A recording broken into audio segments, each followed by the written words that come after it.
I went 3 months with no orgasm. He's like, what are we in November here? What's that called? No November. I had 3 months. What is going on, guys? Alex Eubank here. Welcome back to the channel. Again, uploading Mondays, Wednesdays, and Fridays. Currently, I am in Toronto, meeting here with Coach Greg. Yep, I'm sure you guys know who this is, obviously. So yeah, we just filmed the Q&A for like his channel. He's gonna upload in a few different videos. You guys want to check that out? I'll have his channel down in the description.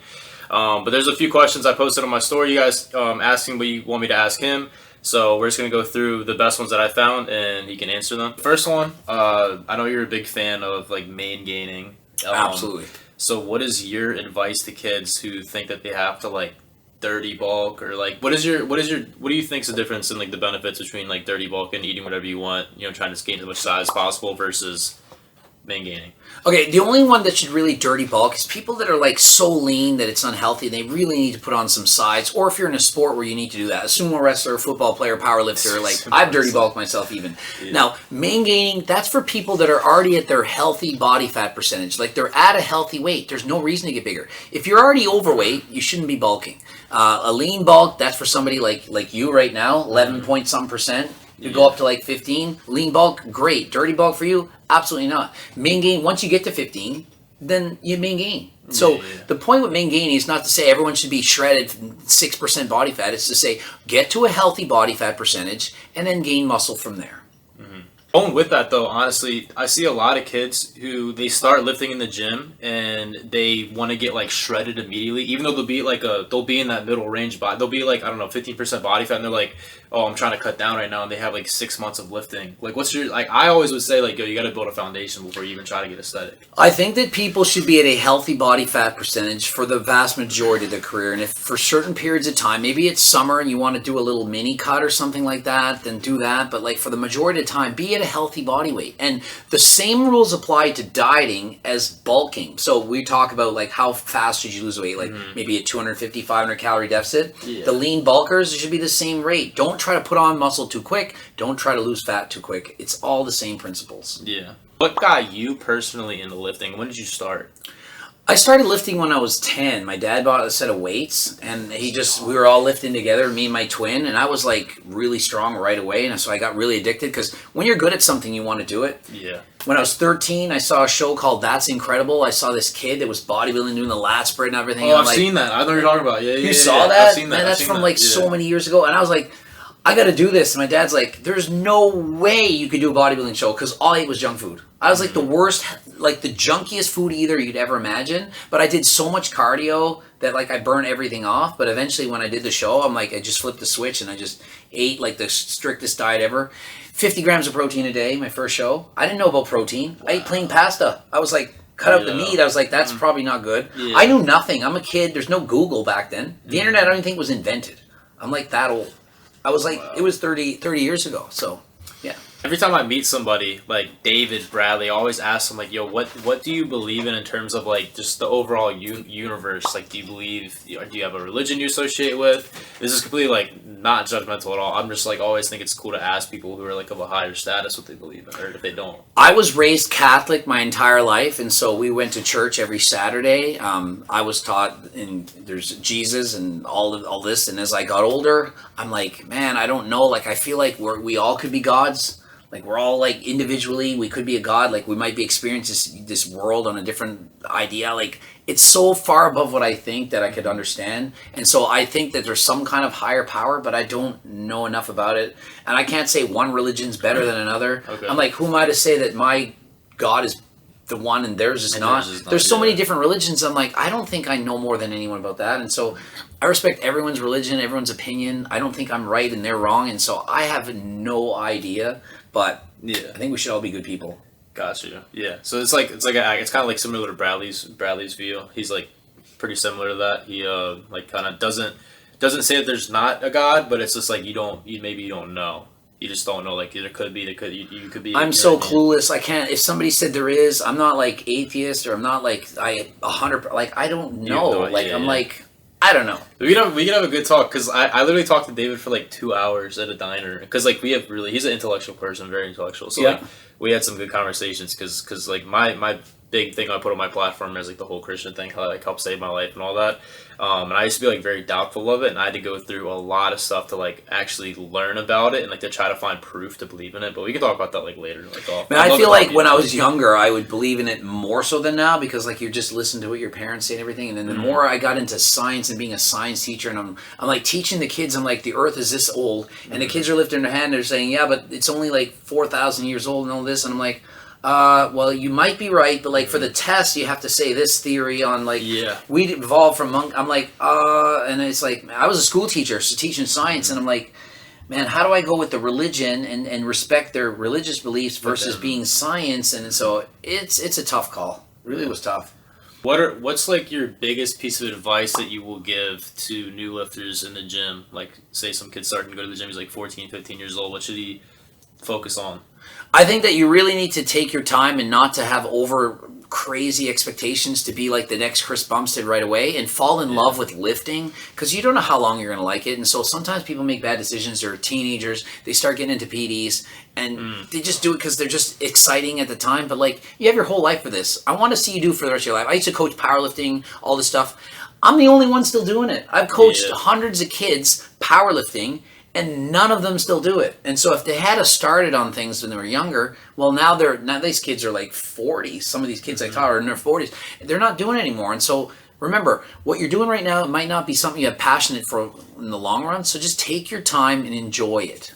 Yeah, I feel like kids, like, they want things now. They're like, oh, I gotta rush this. Let me take SARMs now because I'll get bigger quicker. You know what I mean? It's so addictive. Like, you like getting better faster, but just take your time and slowly get better over years. That's the best way. Yeah, one thing I've noticed too, like in this generation, like there's so much comparisons between kids, and I feel like that's what makes them want to like take maybe stuff to get like an edge maybe on their front or something. And I see that too often. There's no like, I was going to ask you this later, but like I feel like there's not a lot of positivity in like the gym community. I feel like it's all comparisons and envy and jealousy, and like I see it so many times. Like I'll post a TikTok of like me, like I did the other day, me like doing my max pull-ups, and I got like 15 or whatever. People in the comments saying like I do like more pull-ups than Al, and it's like it's crazy how much there's not building up. It's all about like comparing and being like, oh, I'm better than that. You know what I mean? It's 100%, and I'm lucky I came from a different time. Like I didn't have TikTok or Instagram or anything, so I would go to the gym and I didn't know anyone else. I'm like, I'm a strong guy because none of my friends were stronger, and I'm like, I'm doing really good. I didn't know there were guys that were twice as strong as me, so I wasn't tempted to use steroids or anything like that because I didn't see anyone that was big. Yeah, you didn't have I didn't have that comparison. I compared myself to like my family. Like that's it. There was nobody else. Like very easy for me. So I came in a time when steroids were not something that you just did. It wasn't like something you thought of. It was like only like bodybuilders really and older people. So there was no real temptation. I had it easy. What's your favorite cheat meal? If it was a meal, I mean, honestly, I like French fries and a hot hamburger, like with gravy and peas, that's like which doesn't sound like... Wait. Did you say gravy and peas? Peas, green peas, small peas, and French fries, and a hot hamburger with like bread and the hot hamburger and bread on the top with like lots of gravy on it. Like that's like the meal. Like when I was a kid and I could order my dad would say, order whatever you want. That's the one I would order. That's what I always wanted to eat. And dessert, it's ice cream. I can't have ice cream. I'll eat the 2 liters in a sitting. Type it's like or a specific type of ice cream? Or? Well, my favorite right now is just gelato, which I had for dessert at lunch today. So good. And I like that more than regular ice cream. But that's my like big cheat. Like I'm not like pizza doesn't get me going. Really interesting. Like sushi, nah. I like sushi. I'll eat it, but I'm not like I'm loving this. I'll go if somebody says let's go to. I'll be like, all right, I'll go, but it's not what I want. Got you. 3 fake natties in the industry, in the fitness industry overall.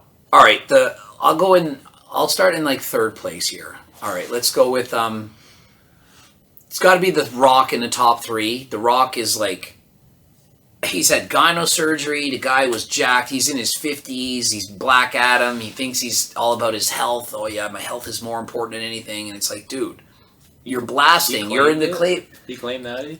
He's saying he said, I only took steroids or SARM, whatever it was, when I was a teenager once. I tried it once when I was 19. And so by saying that, you're saying you haven't done it since. Yeah. But it's like, dude, you are 50-something years old and you look ridiculous. There's no chance he's like, so to me, he doesn't outwardly say all the time like I'm natural, but to say, yeah, I tried it once, that's kind of like saying I'm natural. It's misleading. Like if I said, hey guys, I took steroids when I was 20 and I just tried it once, then that's assuming I'm natural now. So Yeah. The Rock, because he's got like hundreds of millions of followers and that.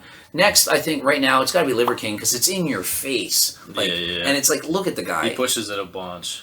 Yeah, it's like, and I think it's a shtick. He's making tons of cash. He's doing that. Money, man, he is. making money. Mike O'Hearn is just because it's been consistently natural. He's saying for like, frig, it's got to be like close to 40 years, and it's like, I don't buy it. He's just said it so long that he can't really take it back now. That's what you're saying. Yeah, I feel like there's no way he could just... I mean, he could actually. Hey, guys, I just want to come clean. I think in a year, everyone will forget about it. I think everyone will respect him even more. I think it would be a better move for him. Yeah, make him, like... At this point, it's like so off... Like, just say it and we'll all, like, be like, cool, finally, and then we'll move on. Yeah. I feel like over the next decades, like decade to 2 decades, we're going to see a lot more people go to, like, that TRT route. Especially with people that are getting older. Like, what is your... Because it's getting more... Like, people are... It's more frequently now. I'm seeing more people do it. Like, I know people, like at my dad's work or whatever that like, do it. You know what I mean? What's your stance on that? Like, do you see that as a positive thing, as a negative thing? I don't know. People aren't educated enough about it. It's a scary thing. It's like you've heard testosterone, you hear Mark McGuire, baseball, Barry Bonds. So it's like when most of the world's heard about steroids. It's like, oh my God, people are going to commit suicide. They're hurting themselves. It's such a bad thing. And it's like, is it really? If it's done safely in a lower dose, like 100 milligrams a week, like from a doctor? That's the issue. I feel like people like put it in the same categories like of using blasting gear. You know what I mean? It's like I feel like there's a big difference between just taking like what are you on? You said 140 milligrams a week. Like there's no way. There's no way that's bad. What's that put you your nanograms? I was in the 700s nanograms per deciliter. You feel good at that? Like 7.4. I feel amazing. And I'm 47. And you can hold on to a lot of muscle with that. I feel good. I can train hard. I feel fantastic. My sex drive is great. I can sleep good. I can concentrate. And so how is that bad? Yeah. You know, I mean, if it was so bad, like the doctor wouldn't prescribe it, or they would lower my dose. He'd be like, "That's not safe." He tests me every year and make sure that I'm on point. And so I feel great. Yeah, maybe I should hop on. 22 though. Yeah, a little young.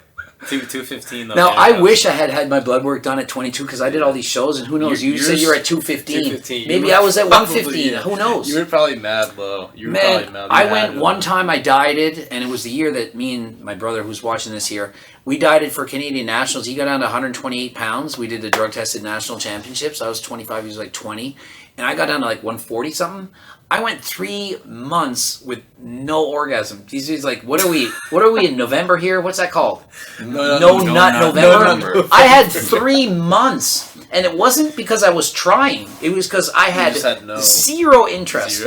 There could be the hottest bunch of girls in the gym, and I don't even care to look. I have no interest. I'm not getting hard-ons. I'm not getting anything. I'm sleeping 3 hours a night. What am I doing? And that was my life for 3 months.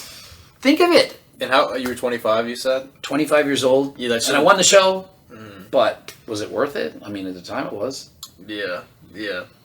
Hard. That's so funny, bro. Literally harder than last time, only not harder than last time. Man, I was training hard, but nothing else was. You're witty with it. That was quick. Man. All right. Well, that was great. It's a quick little video. Make sure you guys go check out Greg's. We filmed like we did a bunch of questions. It was great. We got some good ones. We got body fat testing. You and your girlfriend. We did that. Yeah, that was good. What was I? 11? They said it was 11. 6 or so. 11 point something. I'm cool with that. I'm happy with that for now. But yeah, so we got a lot of content coming this week. I'll be in Toronto for like 3 nights or something. So yeah, make sure you guys stay tuned for that. That's it for the video. Hope you guys enjoyed. If you did, like, comment, and sub. Check out the Elysium drop if you haven't already. There's some sets still in stock. I gave Greg some. I got the gray suit. I'm going to be dripping. I'm going to be dripping all over the place. Yeah. That's proper, right? Yeah. No, you did it great. That was a great job. All right, dripping. See y'all until next time. Peace out.